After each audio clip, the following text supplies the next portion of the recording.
Buenos días, licenciada. Buenos días, compañeros. El día de hoy nosotros le vamos a hablar sobre la crisis hipertensiva y el enfisema subcutáneo. Entonces, para poder nosotros empezar, este, vamos a empezar con la fisiopatología. La fisiopatología de la crisis hipertensiva se da cuando hay una alteración, alteración de la presión arterial. Entonces, la presión arterial tiende a aumentar y la crisis hipertensiva se da a través de ello. Entonces, pero para poder entender mejor, dentro de la fisiopatología tenemos que el organismo piensa que está su presión baja y estimula a dos sistemas principales, que es el sistema nervioso simpático, el sistema renina-angiotensina-aldosterona. ¿Y qué hacen o cuál es el papel que juegan estos sistemas dentro de lo que es la crisis hipertensiva? Pues estos sistemas estimulan a la secreción de hormonas catecolaminas, y estas hormonas catecolaminas secretan como la dopamina, la noradrenalina, la adrenalina, dobutamina y entre otras hormonas que se estimulan o se dirigen hacia el corazón para poder estimular al corazón, ya que supone el organismo que hay una presión baja de la o está el corazón bombeando baja sangre, entonces lo estimula al corazón para que bombee más sangre de lo normal. Entonces, así como pues se da el aumento por estas hormonas de la presión arterial. Ahora, ¿cuál es el papel del sistema renina-angiotensina-aldosterona? Al igual que el otro sistema simpático, este sistema a través al nivel del riñón, a través de la renina, estimula la secreción de la angiotensina 1. Y a través de esta angiotensina 1 hay una enzima que se llama enzima secretadora de angiotensina, se convierte en angiotensina 2. Y ahora, ¿qué hace esta angiotensina 2? Esta angiotensina 2 estimula también al corazón para que se mande más sangre, o sea, el flujo sanguíneo pase, pues, ¿no? Con más fuerza y más rapidez, y así se eleve la presión arterial. Entonces, ahí ya van dos. Entonces, de la angiotensina 2 hay otro proceso en el cual se da la aldosterona. La aldosterona es la encargada de retener sodio y agua, y al retener sodio y agua aumenta el volumen sanguíneo, y al aumentar el volumen sanguíneo, por ende, aumenta lo que es la presión arterial. Entonces, así como se eleva la presión arterial, porque supone el organismo que su presión está baja. Pero ¿por qué aumenta la presión? Porque existen factores de riesgo como sedentarismo, tabaquismo, consumo excesivo de alcohol, de sustancias no controladas, obesidad, diabetes mellitus y entre otros muchos más. Entonces ahí supone el organismo que está baja su presión y estimula estos sistemas para que se aumente la presión.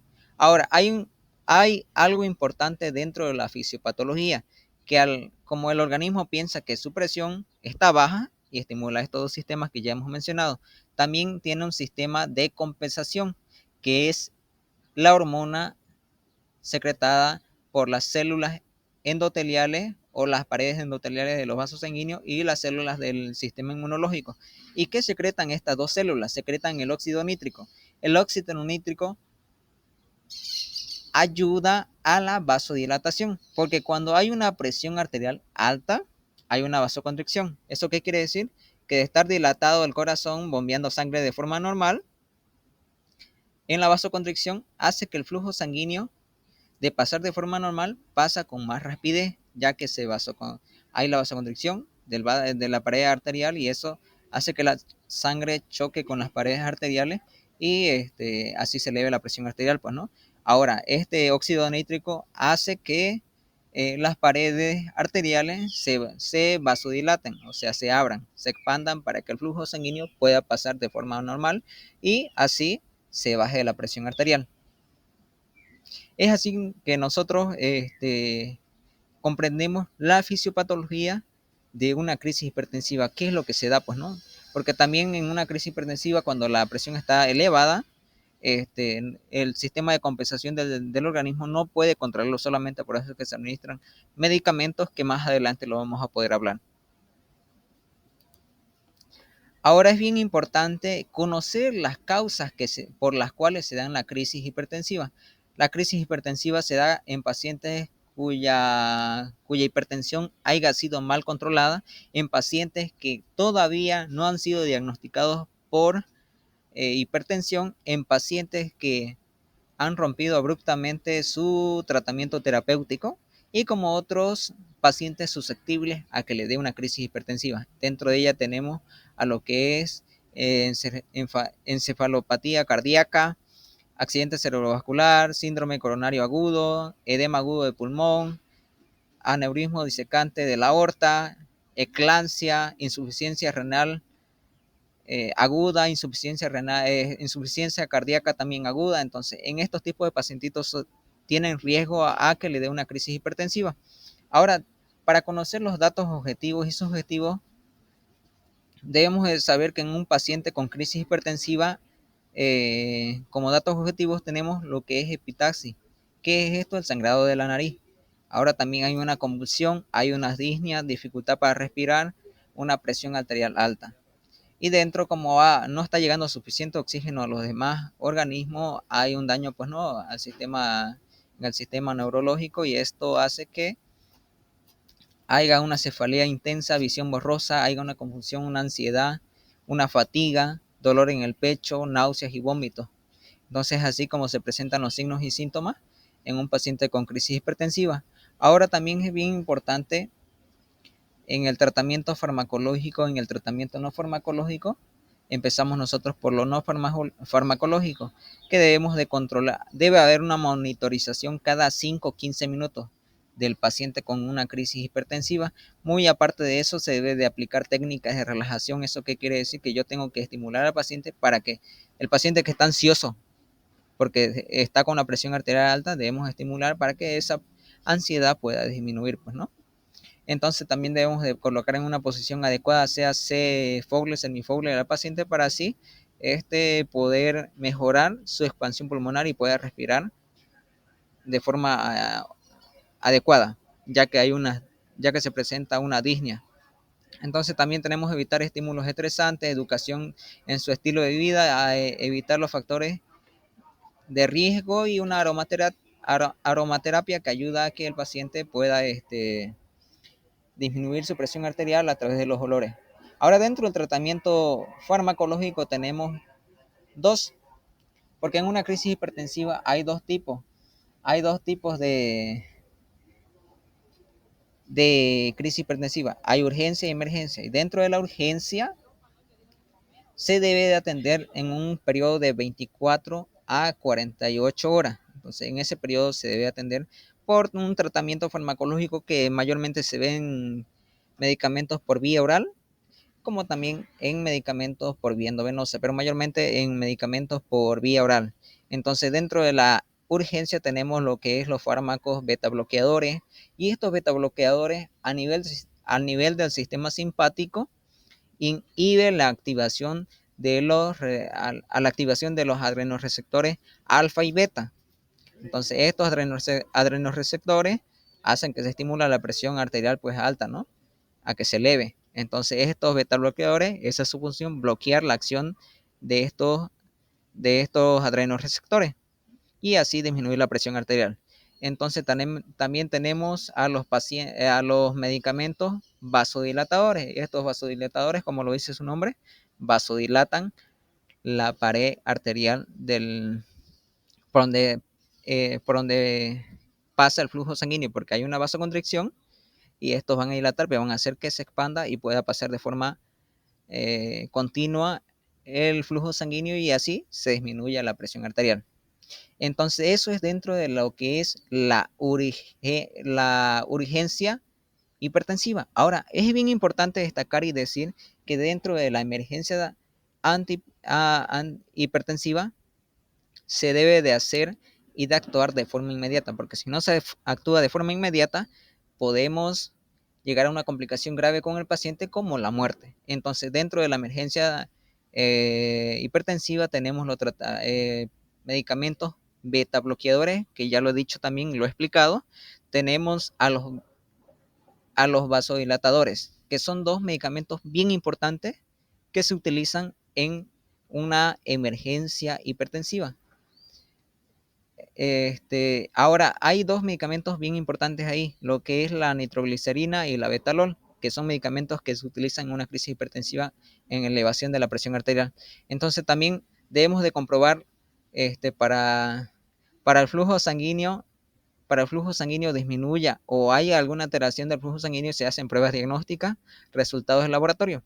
Dentro de las pruebas diagnósticas tenemos electrocardiograma, radiografía de tórax, tomografía cerebral, ecocardiograma. Dentro de los laboratorios tenemos a lo que es un hemograma completo, a una química sanguínea, ionograma y una gasometría, que pueden darnos los resultados de si el paciente está pasando por una crisis hipertensiva, de los valores alterados de estos laboratorios y de las pruebas diagnósticas para ver si hay alguna complicación, alteración en el órgano cardíaco, en el corazón. Entonces, como último tenemos a las complicaciones. Dentro de la complicación, que si no se atienden de forma inmediata, tenemos una insuficiencia renal, un accidente cerebrovascular, un ataque cardíaco, hemorragia cerebral y edema pulmonar. Es así como se da la crisis hipertensiva. Ahora le voy a dar paso yo a mi compañera para que nos pueda hablar sobre los cuidados de enfermería y nuestro caso clínico.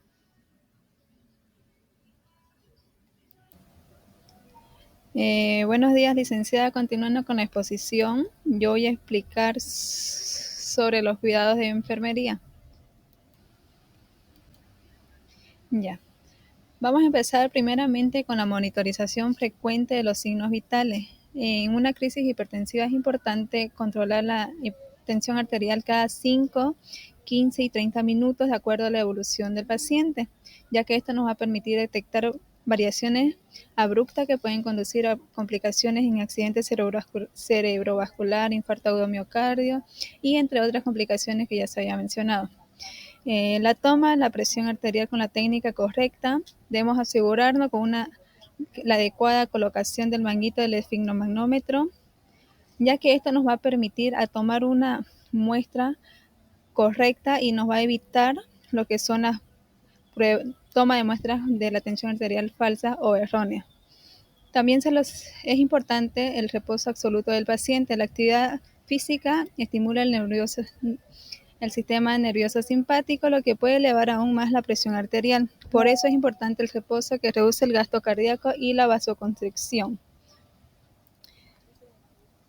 Es importante también colocar en posición semi-Fowler, ya que de esa manera va a ayudar a facilitar la expansión pulmonar, mejorar la oxigenación y reduce el retorno venoso al corazón, que es una precarga. La administración de oxígeno suplementario, si está indicado, de acuerdo a los signos y síntomas del paciente, ya que puede presentar una hipoxia o una dificultad respiratoria. La instalación y vigilancia de vía intravenosa. ¿A qué se refiere esto? A la canalización de una vía periférica permeable, la cual el personal de enfermería va a administrar los diferentes tipos de medicamentos y vasodilatadores. Ya. Ahora, la administración segura y oportuna de medicamentos antihipertensivos según prescripción, ya que esto nos va a ayudar a la reducción gradual y controlada de la presión arterial, que va a prevenir la hipoperfusión a órganos vitales. Y esto nos va a ayudar a estabilizar al paciente y evitar complicaciones como un infarto o daño renal. Es importante tener una monitorización continua en la bomba cardíaca. También la evaluación neurológica continua. Es importante valorar el nivel de conciencia del paciente y cómo se encuentra en ese momento, y las pupilas y las respuestas motoras que nos va a referir el paciente. La evaluación de cefalea intensa, visión borrosa, confusión, disnea, dolor torácico, ya que eso nos puede dar como un signo de alerta que esta crisis hipertensiva puede estar afectando a los órganos diana. La identificación de factores desencadenantes. Esto nos va a permitir reconocer la causa que nos llevó a esa crisis hipertensiva y de esta manera prevenir una futura crisis hipertensiva. La valoración y la adherencia al tratamiento. Es importante orientar al paciente a que cumpla con su tratamiento, ya sea o no tenga hipertensión, ya que el tratamiento es una de las causas principales de una crisis hipertensiva. Cuando el paciente suspende abruptamente su medicación, es por eso que llega a esta complicación. Debemos evitar estímulos ambientales y brindar un ambiente tranquilo y privado al paciente para mejorar a su recuperación. El apoyo emocional al paciente es tan importante, ya que de esa manera vamos a reducir el miedo y la ansiedad e incertidumbre que siente el paciente en ese momento. Y de esta manera el paciente va a sentir una mejora con la confianza con el personal de salud y va a reducir su estrés, y lo cual nos va a llegar a favorecer también la regulación de la tensión arterial. La enseñanza sobre el control domiciliario. Cuando el paciente ya sea restablecido y tenga que seguir su tratamiento en casa, debemos orientar e indicar cómo debe proceder con sus medicamentos. La evaluación y eliminación urinaria, ya que en una crisis hipertensiva puede haber cambios y que nos pueden ofrecer pistas importantes para las ausencias de las pruebas del laboratorio inmediata, ya que si hay una alteración en esto nos puede dar como una alerta para que nos indique que está comprometido la función renal. La preparación del paciente para exámenes. Es importante preparar al paciente ya en el momento de la hospitalización, ya que este va a estar sometido a diferentes estudios diagnósticos para confirmar la gravedad y el estado de la crisis hipertensiva. Siguiendo, les presento mi caso clínico que dice: paciente femenina de 60 años acude al servicio de emergencia acompañada por su hijo, quien refiere que desde hace un día presenta cefalea occipital severa, visión borrosa, palpitaciones, dificultad para respirar, náusea, confusión progresiva y debilidad generalizada.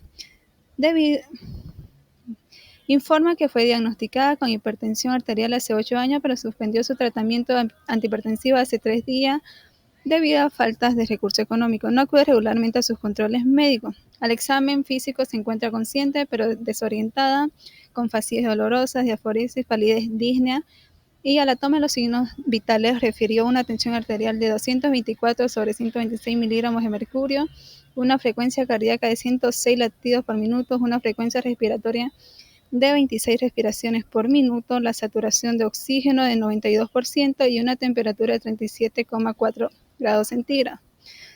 También se le solicitaron pruebas diagnósticas como ser el electrocardiograma, la radiografía de tórax, el ecocardiograma y entre otras pruebas.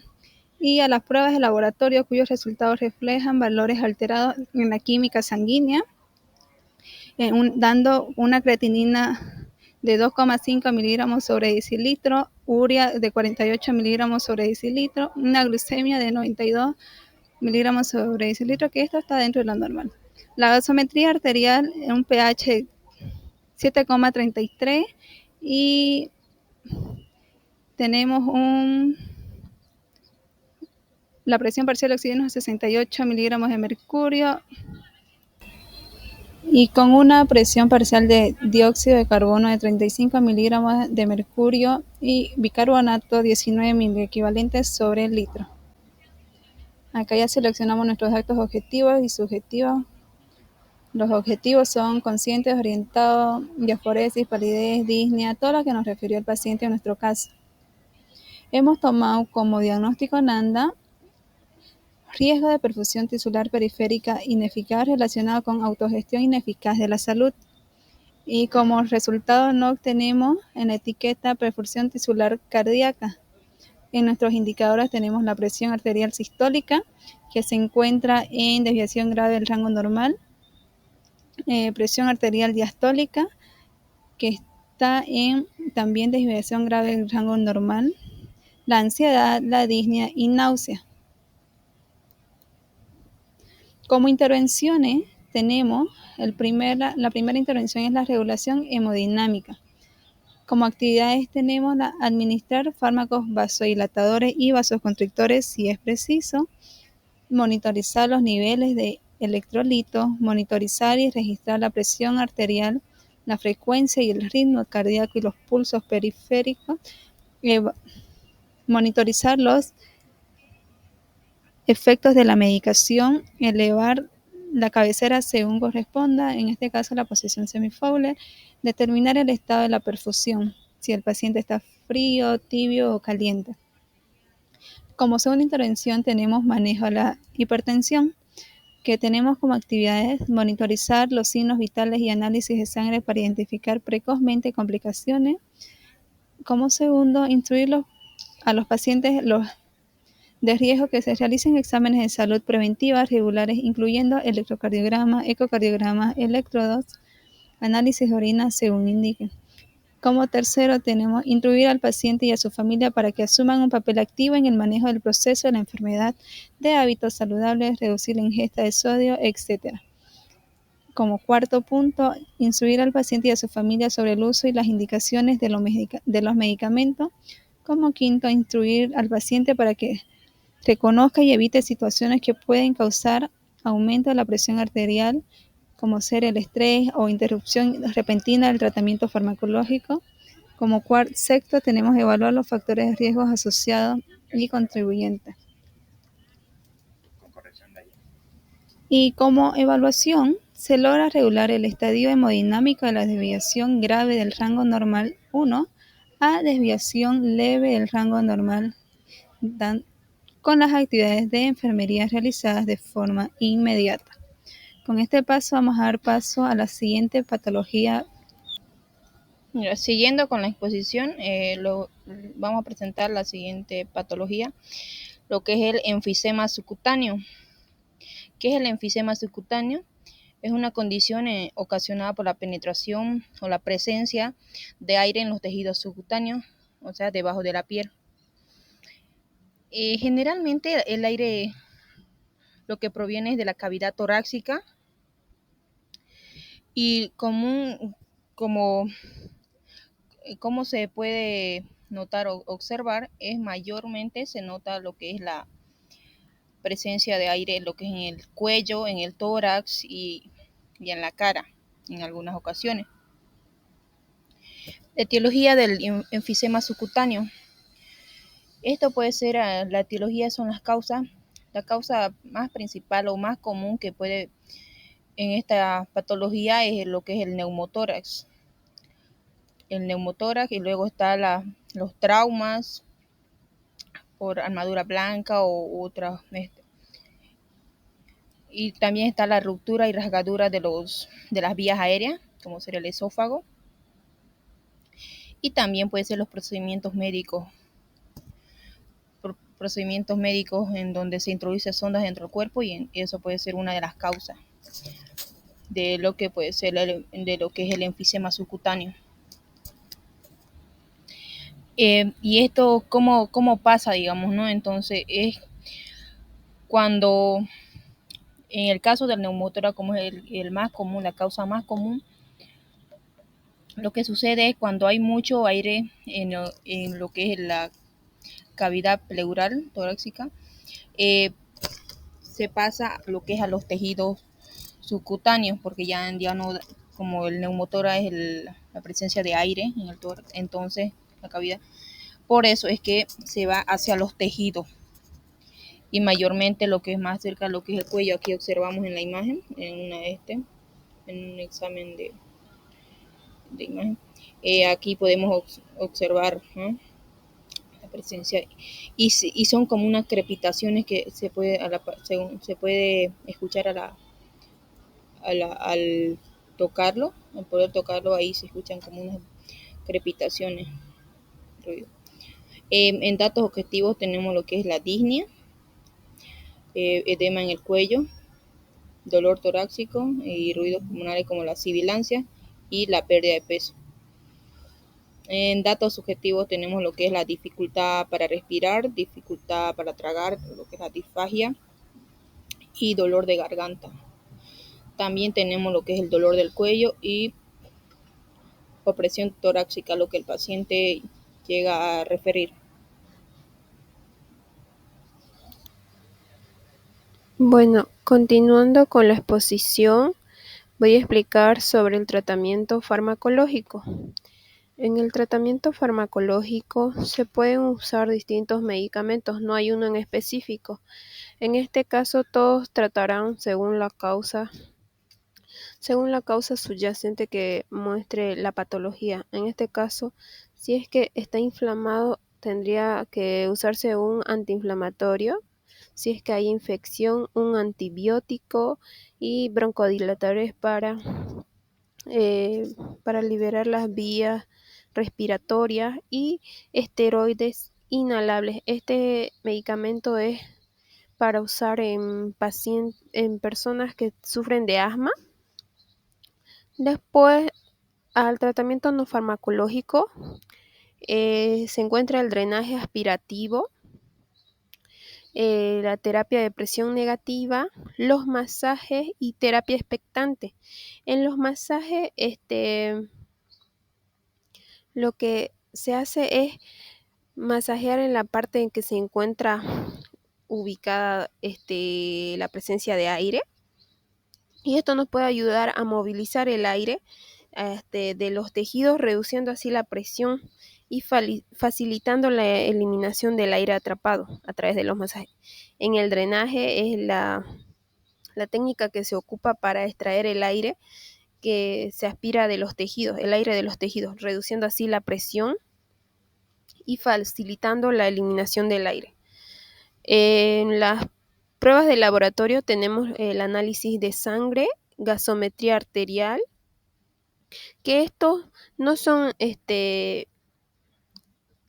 estos sí nos ayudan a detectar posibles daños que pueda llegar a haber en esta patología, como ser si hay infección. Y en las pruebas diagnósticas se encuentra la broncoscopía, la tomografía computarizada, el ultrasonido y los rayos X. Pasando a las complicaciones, tenemos como esta condición es poco común, las complicaciones serían colapso pulmonar, como el neumotórax, síndrome compartimental, el fallo del marcapaso por la presencia del aire, la mala circulación sanguínea al cerebro, ya que va a estar con aire, como se dice, problemas respiratorios, la compresión traqueal. En este caso van a estar presionando la tráquea. Continuando, vamos a hablar sobre los cuidados de enfermería. En los cuidados de enfermería tenemos evaluar frecuentemente los signos vitales. Esto es crucial para evitar complicaciones graves y permitir el tratamiento oportuno. Valorar la dificultad respiratoria. Esto especialmente para que la frecuencia respiratoria y la saturación de oxígeno puedan revelarnos una alteración en la función respiratoria y si requiere atención médica urgente. Registrar cambios en la voz y dificultad en el habla. Esto, pues, este es un signo de que se está haciendo presión sobre la tráquea o la laringe. Vigilar signos de compresión vascular. En esto serían el edema facial, cianosis, ya que el aire puede obstruir el retorno venoso y puede comprimir las vías aéreas superiores, vena yugular y otros vasos, lo que puede causar la dificultad para respirar, dolor y en casos severos incluso la muerte. Otro cuidado es valorar los ruidos respiratorios. Se debe valorar para detectar presencia de sonidos anormales que nos puedan indicar una complicación. La auscultación pulmonar puede revelar disminución en el murmullo vesicular o la presencia de sibilancias o estertores. Administrar oxígeno suplementario según prescripción. Esto nos va a ayudar a mantener una adecuada oxigenación si el intercambio gaseoso está comprometido. Observar y palpar las zonas afectadas. Para valorar la extensión y progresión del aire subcutáneo, se debe observar y palpar las áreas afectadas, ya que esto es crucial para monitorizar la progresión y detectar posibles complicaciones en el enfisema subcutáneo. Vigilar la aparición del dolor torácico. El dolor torácico es un síntoma, así que, y especialmente cuando aparece, está asociado con el neumomediastino, que es la presencia de aire en el mediastino. Vigilancia de la saturación de oxígeno. Esto detecta rápidamente posibles complicaciones como insuficiencia respiratoria o hipoxemia, que pueden ser peligrosas si no las tratamos a tiempo. Y mantener una vía aérea permeable es crucial, ya que en estos casos puede comprometer la circulación y la respiración. Mantener al paciente en posición semifowler o Fowler es importante esta posición porque favorece la expansión pulmonar y la ventilación. Y otro cuidado es, en algunos casos se puede aplicar frío local, ya que el frío ayuda a reducir la inflamación y el dolor, y también ayuda a que el cuerpo absorba el aire atrapado bajo la piel más rápido. Controlar la ansiedad del paciente es muy importante, ya que la disnea y la sensación de aire atrapado bajo la piel puede generar angustia. Para controlar la ansiedad, y se recomienda el uso de estrategias de afrontamiento, terapia psicológica y en algunos casos medicamentos. Educar al paciente y su familia sobre la condición. Esto disminuye el temor y mejora así la colaboración en los cuidados que se le van a realizar al paciente, y preparar al paciente para colocación de un drenaje torácico si es que hay indicación. Es importante brindar la correcta comunicación y educación al paciente, así como la preparación del área de intervención, ya que esto puede minimizar los riesgos y garantizar la eficacia del drenaje. Evitar maniobras que aumenten la presión intratorácica, como el esfuerzo al toser. Esto puede empeorar la situación, ya que la presión puede causar nuevas lesiones en los tejidos, permitiendo que más aire se escape y aparezcan más complicaciones. Coordinar con el equipo médico el seguimiento por imagen, las radiografías de tórax. Esto puede ayudarnos a identificar si el aire se ha propagado a otras áreas, como el mediastino, lo que podría causar taponamiento cardíaco o una obstrucción aérea.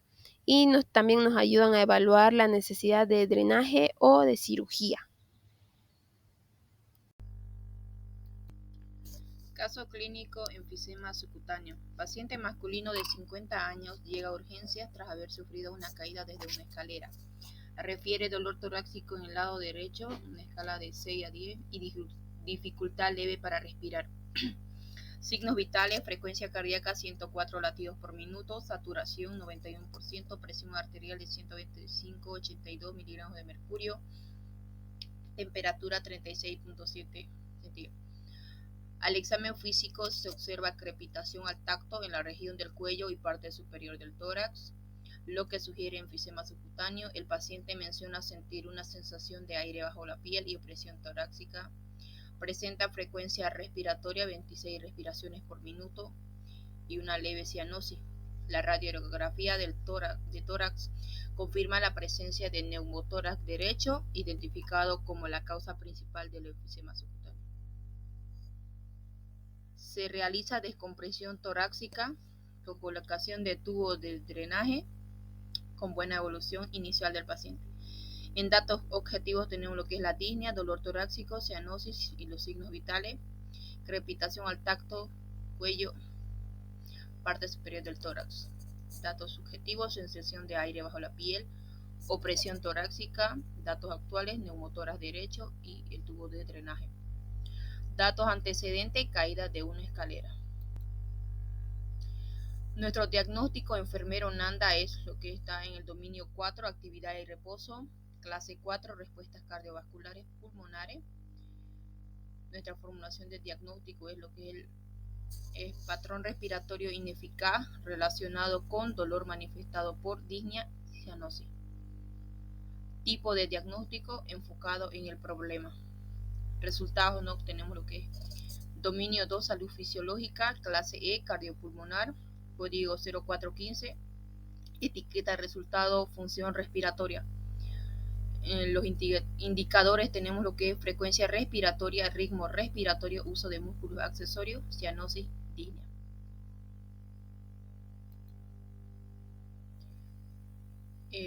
Aquí tenemos las intervenciones.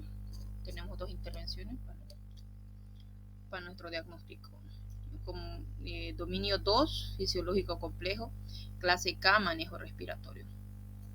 Como intervención número 1 tenemos lo que es el código 3390, ayuda a la ventilación.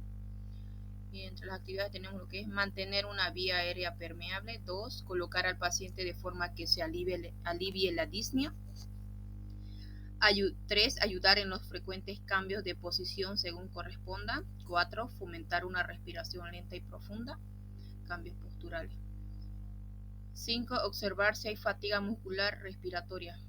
6, monitorizar el estado respiratorio y de oxigenación.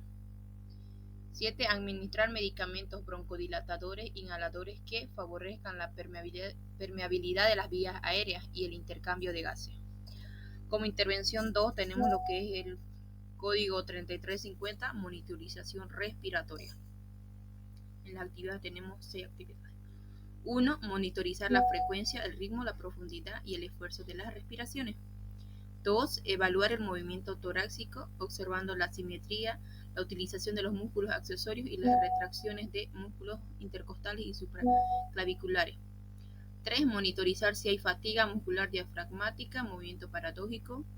4, auscultar los sonidos pulmonares después de los tratamientos para apreciar los resultados. 5, auscultar los sonidos respiratorios, observando las áreas de disminución, ausencia de ventilación y presencia de sonidos adventicios. 6, monitorizar si aumenta la inquietud, la ansiedad o la disnea. La evaluación tenemos lo que es el paciente ingresa con 3 desviación moderada del ritmo normal. Mediante las intervenciones de enfermería se logró a 4 lo que es desviación leve del ritmo normal. Muchas gracias.